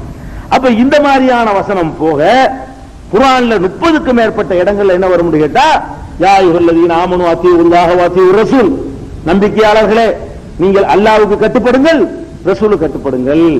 அல்லாஹ்வுக்கு கட்டுப்படுங்கள், ரசூலுக்கு கட்டுப்படுங்கள், லஅல்லக்கும் துர்ஹமூன், அருள் செய்யப்படுவீர்கள், வெற்றி பெறுவீர்கள், அப்பதான் நீங்க ஜெயிக்க முடியும், அப்பதான் நரக தப்பிக்க முடியும்னு ஒவ்வொன்றுக்கும் ஒரு அடமொழி போட்டு போட்டு 30க்கும் மேற்பட்ட இடங்கள்ல அத்தீஉர் ரசூல் சொல்றான அந்த வசனங்கள் எல்லாம் என்ன காட்டுதுன்னு கேட்டா, இறை தூதர் தலைமை தாங்கி வழிநடத்தி செல்வதற்காக வந்திருக்காரே தவிர புஸ்தகத்தை கொண்டாந்து கொடுத்துட்டு போறதுக்கு வரல. அல்லாஹ்ட்ட புஸ்தகத்தை வாங்கி இந்தா வச்சுக்கிட்டு ஓடிக்கிட்டு இருக்கிற வேலை அவருக்கு இல்ல. அவர் வழி நடத்துவார், அவருக்கு பின்னாடி நீங்க போகணும், கட்டுப்பட்டு நடக்கணும் அப்படிங்கறதையும் எல்லாம் சொல்லி காட்டுறான். அப்ப இந்த மாதிரியான ஆதாரங்களின் அடிப்படையில் நம்ம என்ன விளங்கிக் கொள்கிறோம் என்று கேட்டால், இறை தூதர் இது போதும், உங்களுக்கு ஓரளவுக்கு போதும். இன்னும் தெளிவான சான்றுகளோடு உங்களுக்கு தெரிந்து கொள்ள விரும்பினீர்களே ஆனால், அல் முபீன் என்ற மாத இதழில் அல் குர்ஆனும் ஆதாரப்பூர்வமான ஹதீசுகளும் என்ற தலைப்புல இந்த விஷயங்களை இன்னும் விரிவான முறையில் உங்களுக்கு இதுல நிறைய சுருக்கி நான் வேற தலைப்புல இருந்துகிட்டு இருக்கிறோம். இதுவே தலைப்பு இல்ல, இதுவே தலைப்பா இருந்த இது வியாபாரியை விளக்கிட்டு போனாங்க, ஸ்டார்ட் பண்ணி தான் உங்களுக்கு சொல்லியிருக்குது. இது நபிமார்கள் வரலாறா இருக்கிறதுனால இந்த அடிப்படை போதுங்கிறதுனால செஞ்சிருக்கிறோம். அந்த நூல் அந்த புஸ்தகத்தில் நீங்க தொடராக நம்ம எழுதியிருக்கிறோம். அது முடிந்த பிறகு தனி நூலாகும் இன்ஷா அல்லாஹ். இன்னும் விரிவான விளக்கத்தோடு விளங்கிக்கணும். இதை நம்ம தெரிந்து கொள்ள வேண்டிய விஷயமாச்சா. அடுத்து நபிமார்களை பற்றி தெரிந்து கொள்ள வேண்டிய இன்னும் சில விஷயங்கள் அது நீங்க முடிச்சிடும் நீங்க இருக்கிறது.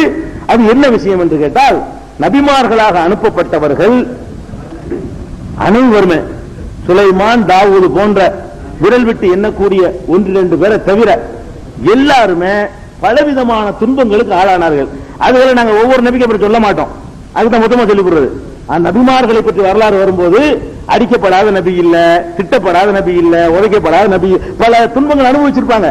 அதுகளை எல்லாம் அதே விளக்கிட்டு திருப்பி திருப்பி ரிப்பீட் பண்ணாம இருக்கிறதுக்காக வேண்டி எல்லா நபிமார்களும் பட்ட பொதுவான கஷ்டங்கள் இருக்கு பாருங்க, அதுக்கெல்லாம் மடமடமன்னு எழுதிடுவோம், பட்டியல் போட்டு தெரிஞ்சுக்கலாம். அல்லாஹ் ரப்பல் ஆலமீன் சொல்லுகிறான், உலகத் குஸிபத் ருசுலும் மின் கப்லிக, உமக்கு முன்னர் பல தூதர்கள் நிராகரிக்கப்பட்டார்கள். சபரு அலாமா குஸிபு, அவர்கள் நிராகரிக்கப்பட்டதை பொறுத்துக் கொண்டார்கள். ஊது, அவர்கள் தொல்லைக்கு சித்திரவதைக்கு உள்ளாக்கப்பட்டார்கள். ஹத்தா அத்தாஹும் நஸ்ருனா, நமது உதவி வரும் வரை அவர்கள் கடும் தொல்லைக்கு ஆளாக்கப்பட்டார்கள். எல்லா நபி அந்த கஷ்டப்பட்டிருக்கிறாங்க. ஆட்சியில் இருந்த சுலைமான், தாவூதை தவிர வேறு அல்லாஹ் பேர் சொல்லாத வேற ஆட்சி கொடுத்திருந்தான்னா அந்த நபிமார்களை தவிர பாக்கி எல்லாருமே அடி உதைக்கு ஆளா இருக்கிறாங்க என்று சொல்லி 6வது அத்தியாயம் 34 சொல்லி காட்டுறான். 12வது அத்தியாயத்தில் 110 அல்லாஹ் சொல்லி காட்டுகிறான், ஹத்தா இதை இதஸ்தை அஸர் ருசுலு வலன்னு அன்னஹும் கத் குதிபு ஜாஅஹும் நஸ்ருனா, அந்த தூதர்கள் நம்பிக்கையை இழந்து முடிஞ்சிச்சு நம்ம கதை என்று நினைக்கிற நேரத்தில் நமது உதவி அவர்களுக்கு வந்தது, நாம் காப்பாற்றினோம். அந்த அளவு கஷ்டம் லேசப்பட்டது இல்ல, முட்டிஞ்சு போச்சுங்கிற அளவு கஷ்டப்படுத்தப்பட்டிருக்கிறார்கள் என்று 12வது அத்தியாயத்தில் 110வது வசனத்தில் சொல்லி காட்டுகிறான். தூதர்கள் எல்லாம் மக்கள்கிட்ட பேசும் பொழுது சொன்னார்களாம், ஒமாலனா அல்லாஹ் தவக்கல் அலல்லாஹ், அல்லாஹ்வின் மீது நம்பிக்கை கொள்ளாமல் இருக்க எங்களுக்கு என்ன நேர்ந்தது, வகத் ஹதானா சுபலனா, எங்களுக்கு அவன் நேர்வழி காட்டினான், வல நஸ்பிரன்ன அலாமா ஆதைத்துமூனா, நீங்கள் அளித்த துன்பங்களை எல்லாம் நாங்கள் சகித்துக் கொள்வோம் அப்படின்னு அவர்கள் சொன்னதாக 14:12 இருக்கிறது. நபிகள் நாயகம் ஸல்லல்லாஹு அலைஹி வஸல்லம் சொல்கிறார்கள், சில நபிமார்கள் என்ன செய்வார்கள் என்று கேட்டால் ரசூலுல்லாஹ்ட்ட முறையிடுறாங்க, அடிக்கிறாங்க, உதைக்கிறாங்க, சித்திரவதை பண்றாங்களே. அப்ப நபிகள் நாயகம் சொல்றாங்க, நபிகள் நாயகம் அதாவது ஒரு சில நபிமார்கள் எல்லாம் முகத்தில் ரத்தம் வடியும், அதை சகித்துக் கொண்டு தடவி விட்டுக் கொண்டு அல்லாஹு மக்ஃபிர்லி கௌமி இன்னஹும் லா யஅலமூன், இறைவாயின் சமுதாயத்தை மன்னித்து விடு, அவங்க அறியாம செய்கிறார்கள் என்று எத்தனை நபிமார்கள் சொன்னார்கள் தெரியுமா? நீங்க எடுத்தவன நீங்க வந்துகிட்டு வெற்றியை பாக்குறீங்களா, கஷ்டப்படத்தான் வேணும் என்று நபிகள் நாயகம் ஸல்லல்லாஹு அலைஹி வஸல்லம் எல்லா நபிமார்களும் கஷ்டப்பட்டதா சொல்லி காட்டுறாங்க. அதே மாதிரி நபிமார்கள்ல பல பேரு ஊரை விட்டு வெளியேற்றப்பட்டார்கள், ஊர் நீக்கம். இன்னைக்கு ஏகத்துவத்தை சொன்னா ஊர் நீக்கம் பண்றாங்க, ஊர் நீக்கம் பண்ண மிரட்டார்கள். இதெல்லாம் புதுசு கிடையாது. நபிமார்களுடைய வழி இறை தூதர்களாக இருந்தவர்கள் ஊர் நீக்கம் செய்யப்பட்டார்கள், அது செய்யப்படுவதாக மிரட்டப்பட்டார்கள் என்று 7வது அத்தியாயம் 82 வசனம், 7வது அத்தியாயம் 88 வசனம், 9வது அத்தியாயம் 40வது வசனம், 14வது அத்தியாயம் 13வது வசனம், 17வது அத்தியாயம் 76வது வசனம், 8வது அத்தியாயம் 30வது வசனம், 26வது அத்தியாயம் 167வது வசனம், 27வது அத்தியாயம் 56 ஒவ்வொரு வசனங்கள்லையும் நபிமார்கள் ஊரை விட்டு விரட்டப்பட்டாங்க. இதுதான் பயந்துருக்கூடாது. சத்தியத்தை சொல்லும் போது அடிச்சிடும், ஓச்சிடும், ஊரை விரட்டிடும் போறான்னு. நபிமார்களுடைய வேலை செஞ்சா அப்படிதான் வரும். நபிமார்கள் செஞ்ச வேலையை நம்ம செஞ்சோம்னு சொன்னா அது செய்யல, ஊரை விட்டு விரட்டலன்னு மிரட்டலன்னா ஒழுங்கா செய்யலன்னு அர்த்தம். நீங்க ஒழுங்கா நபிமார்கள் செஞ்ச வேலையை செஞ்சீங்கன்னு சொன்னா இது மாதிரியான அடக்குமுறைகள் எல்லாம் வருங்கிறத பாக்குறோம். நபிமார்கள் கொல்லப்பட்டிருக்கிறார்கள் என்று கொலை செய்யறது என்ன, அதெல்லாம் என்ன எவ்வளவு பெரிய விஷயம். கொல்லப்பட்டார்கள் என்று 287, 321, 570, 291, 29, 24, 40, 26 இந்த வசனங்களில் எல்லாம் நபிமார்கள் கொலை செய்யப்பட்டிருக்கிறார்கள். இதுக்கு மேலே ஒரு துன்பம் தானே அப்படின்னு எல்லாம் சொல்லி காட்டுறான். இன்னும் என்ன செஞ்சிருக்கிறாங்க, சகுனம் பார்த்திருக்கிறாங்க. இந்த ஆள் வந்து பீட வந்து துணைஞ்சா மழையே இல்லை அப்படி சொல்லுவாங்க இல்லையா. இந்த மாதிரி நபிமார்களை பற்றி பேசினார்கள் என்று 7, 131, 27, 47, 36, 18 அதை பார்க்கிறோம். கிறுக்கண்டாங்க நபிமார்கள் அவ்வளவு அழகா தெளிவா எடுத்து சொல்லக்கூடிய மக்களை கிறுக்க பைத்தியக்காரன்டாங்க. 15, 6, 23, 25, 23, 34, 23, 70, 26, 27, 37, 36, 44, 14 இதெல்லாம் 51, 39, 51, 52, 54, 9, 68, 2 கட்டுக்கடை கேசத்துல 68, 51, 81, 22 ஆகிய வசனங்களில் கிறுக்க பைத்தியக்காரன் நபிமார்களுக்கு பட்டம் கொடுத்திருக்கிறார்கள். அதே மாதிரி சூனியம் வச்சுட்டாங்க, மந்திரம் போட்டு விட்டாங்க அப்படின்னு சொன்ன விமர்சனங்கள் 17, 47, 25, 8, 26, 153, 26, 185 வசனத்துல பார்க்கலாம்.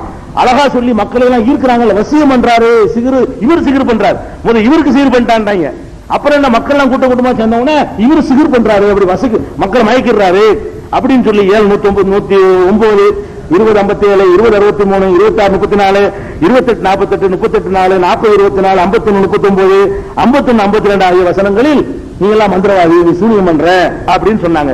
கேலி பண்ணா, கேலி பண்ணக்கு எவ்வளவு வசனம், ஒரு நபியும் கேலி செய்யப்படாம இருக்கல. 15, 11, 15, 95, 18, 106, 6, 10, 13, 32, 21, 36, 21, 41, 25, 41, 36, 30, 43, 7 ஆகிய வசனங்களில் எல்லா நபிமாரும் கிண்டல், கேலி, பரிகாசம், லந்து பண்றது இதுகள் எல்லாம் பண்ணிருக்கிறாங்க.